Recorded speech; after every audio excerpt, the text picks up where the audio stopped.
Hi, hello there, and welcome to another Starfield update. So we've got some pretty big news. So September's update, which contains fixes and stuff, went live on the Steam beta. So this is the patch notes, which we're going to go over, but by Jesus did Bethesda do some... I'm going to wait, hold on now, is it? We're going to have to wait a minute or two before I start swearing. Yes, we're going to go through the patch notes anyway. So features, creation kit. The automated process to create models for distance LOD is now available. I don't know what that means. Someone in the comments will probably tell me.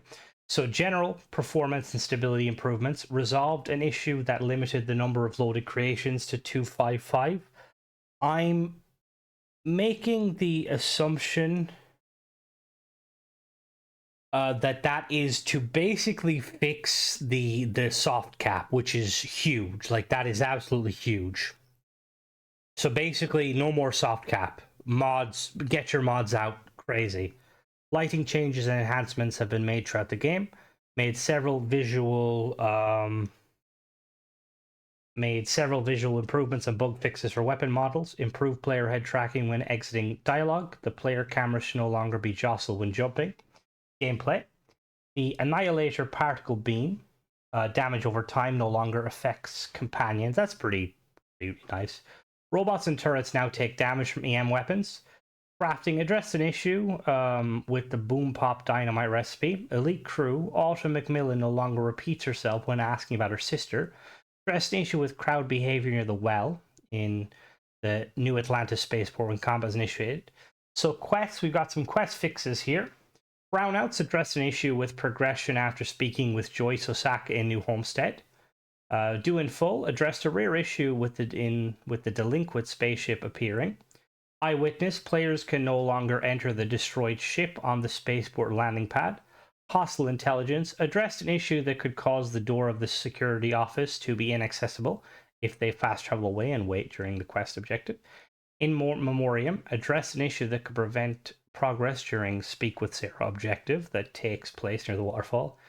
In Memoriam fixed an issue that could prevent the objective proceed to Cassiopeia 1 from completing if the planets have been previously visited. Weird that that's still there, but you know, it is what it is. Leader of the Pack addressed an issue that could prevent the Ash to Alpha from being aggressive. Legacy's End addressed an issue that could prevent interaction with Delgado if siding with Sistef. Released Crimson Fleet prisoners will no longer target Ikande after obtaining weapons. Managing Assets addressed a rare issue that could prevent Tomo from appearing at Paradiso. One Giant Leap fixed an issue that could cause incorrect music to play during the Uni scene. Addressed an issue with audio that could occur during the credits. One Small Step resolved a rare camera issue that could occur if the Crimson Fleet ship in the tutorial is boarded. Revelation addressed an issue with quest target consistency in the final encounter. Rook meets King. Dmitry Moldovsky will now respond as intended if Austin Rake is killed during the encounter. Addressed an issue where one of the Regana crew was using incorrect weapon animations. Rough Landing fixed an issue with Melina Axelrod's ship to appearing. I don't know what that means. I don't think that's English. Addressed an issue that could prevent Juan from moving to the Jade Swan after first meeting. The best there is. The Jade Swan is now accessible if the player still has the Siege and Seizure quest active. The best there is. Addressed an issue that could make the UC Vigilant difficult to locate because it was far away. The Showdown resolved an issue that could cause the door of the Striker's hangar to remain locked. So we've also got location changes. So Aquila updated some textures in the slums. Aquila resolved collision issue with bunk beds, deserted bionics lab, fixed missing panels on the exterior floor. Lair of the Mantis removed a minor texture issue that could appear on some panels. Londinium steam tunnels fixed collision in an area that could allow players to get out of bounds. Maheo 1 closed an open gap on the roof of Sonny DeFalco's mansion. Neon, Nix's apartment fixed an issue with collision in the area. Neon addressed an issue with the grated panel in Ebside, New Atlantis, addressed a small area where water in the lake north of New Atlantis could appear to intersect terrain. Crowd Eklund Staryard addressed collision in the area. The Clinic Addressed a visual issue that could appear in Dr. Cassidy's office. The Red Mile addressed a collision issue under the platform in the final areas. Ships. Shipbuilder. A new option has been added to the game setting to allow for toggling flip merge. Oh my fucking god. Bethesda listened. I don't know if Bethesda had already intended this to do this, or if it's just something, you know, that they like the feedback and stuff, but thank you, Bethesda, for listening. I still stand by the fact that shipbuilding is probably one of the, if not the coolest features in this game, and merging has been a big part of that kind of the shipbuilding community. It's their toolbox. And it's amazing that that's a feature. I'll be doing a video as soon as my update downloads showing it off. Shipbuilder fixed an audio issue that could occur when deleting a HAP. Shipbuilder fixed a crash that occurred when modifying a ship that contained a live mine. Addressed an issue that could allow non-sellable ships to be sold in vendors. We've got vehicles. Addressed an issue with set active in the vehicle menu when using a gamepad. That's a big one. That's a huge one. So basically, that one made it so that you couldn't use rover mods that were standalone. So, like, for instance, the Jeep I was using in Stream or the Warthog, you couldn't use them on Xbox because to set them as active, even though it said press X or A, you had to use a keyboard, and you can't do that on Xbox. So they massive fix. Fixed an issue with the position of the wheel VFX. Address an issue with opening the favorites menu while entering a vehicle. Nameplates and health bars now display consistency while in a vehicle. Setting for look sensitivity now affects the camera. Kaiser and Vasco will no longer both sit in the rev when following a player. The vehicle icon no longer displays in interior maps.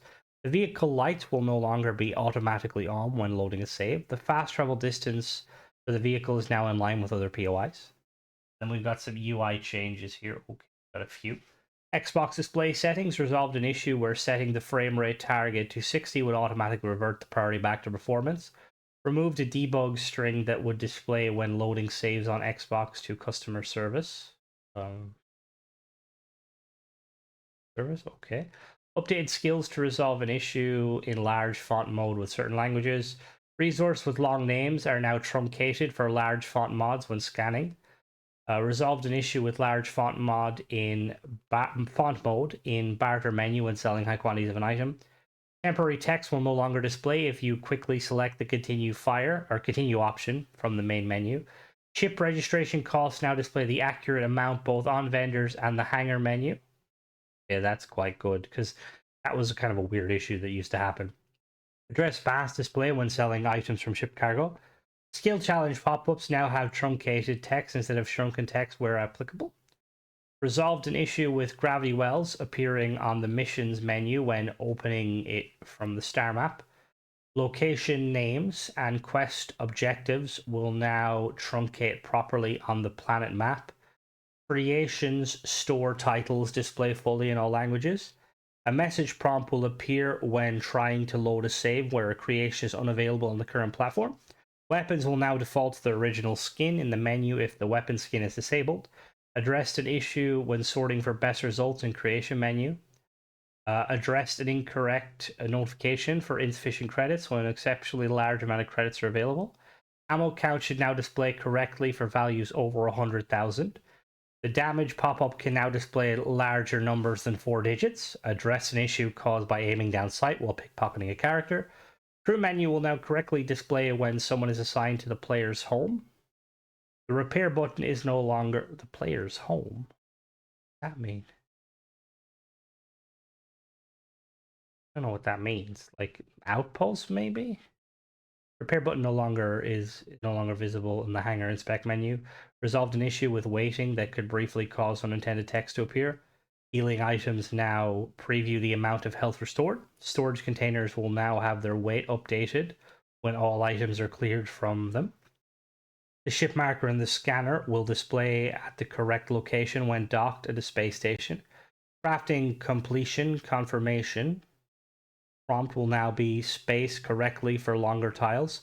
Tunneling creatures will no longer show their nameplate or quest target when tunneling. Scanner anomalies can now be landing targets. Compiling a ship in orbit. Okay, and then audio. Increase center channel audio usage for surround sound setup. Address an issue that could cause power allocation audio to play repeatedly when the engine is damaged.